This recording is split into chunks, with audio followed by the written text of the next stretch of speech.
Hello guys, ನೀವು ನೋಡ್ತಾ ಇದ್ದೀರಾ Kannada sports official YouTube channel.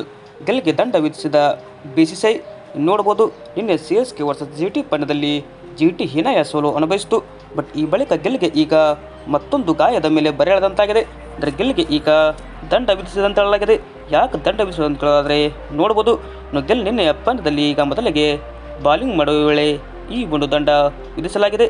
The slow over rate ನಿಯಮದಡಿ ಗೆಲ್ಗೆ ಈಗ 12 ಲಕ್ಷ ರೂಪಾಯಿ ಫೈನ್ ಬಂದಿದೆ. ಇನ್ನು ಇಂತಿಷ್ಟು ಟೈಮ್ ಏನಪ್ಪ ಅಂದರೆ ಓವರ್ ಮುಗಿಸ್ಬೇಕು, ಇಲ್ಲಾಂದರೆ ಅವರಿಗೆ ಫೈನ್ ಬೀಳುತ್ತೆ. ಹೀಗಾಗಿ ಗೆಲ್ಗೂ ಕೂಡ ಈ ಒಂದು ಫೈನ್ ಬಂದಿದೆ. ಇನ್ನು IPL 2024 ಈ ಒಂದು ಆಟಗಾರ ಮೊದಲ ಬಾರಿಗೆ 12 ಲಕ್ಷ ರೂಪಾಯಿ ಫೈನ್ ಬಂದಿದೆ. ಬಟ್ ಇದು ಸೆಕೆಂಡ್ ಸರಿ ಮತ್ತೆ ರಿಪೀಟ್ ಆದರೆ 24 ಲ್ಯಾಕ್ ಬೀಳುತ್ತೆ.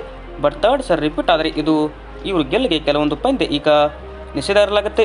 ವೀಕ್ಷಕರೇ, ಇದು ಏನಪ್ಪ ಅಂದರೆ ಗೆಲ್ಗೆ ಈಗ ಸ್ಲೋ ಓವರ್ ರೇಟ್ ನಿಯಮದಡಿ ಚಿದಂಬರಂ ಸ್ಟೇಡಿಯಂನಲ್ಲಿ ಚೆನ್ನೈ ಸೂಪರ್ ಕಿಂಗ್ಸ್ ವಿರುದ್ಧ ಫೈನ್ ಬಂದಿದೆ. ಇದು ಈಗ ಗುಜರಾತ್ ತಂಡಕ್ಕೆ ಹೊಡೆತ ಅಂತ ಹೇಳ್ಬೋದು. ಯಾಕಂದರೆ ಮೊದಲೇ ಈಗ ಪಂದ್ಯ ಬೇರೆ ಇಲ್ಲಿ ಸೋತಿದ್ದಾರೆ.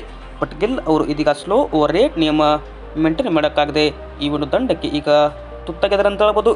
ವಿಡಿಯೋ ಇಷ್ಟ ಆದರೆ ಲೈಕ್ ಮಾಡಿ. ಹಾಗೆ ನೀವೇನಾದರೂ ಇನ್ನೂ ನಮ್ಮ ಚಾನಲ್ಗೆ ಸಬ್ಸ್ಕ್ರೈಬ್ ಆಗಿಲ್ಲ ಅಂತಂದರೆ ಈ ಕೂಡ ಸಬ್ಸ್ಕ್ರೈಬ್ ಆಗಿ ಸಪೋರ್ಟ್ ಮಾಡಿ. Thank you.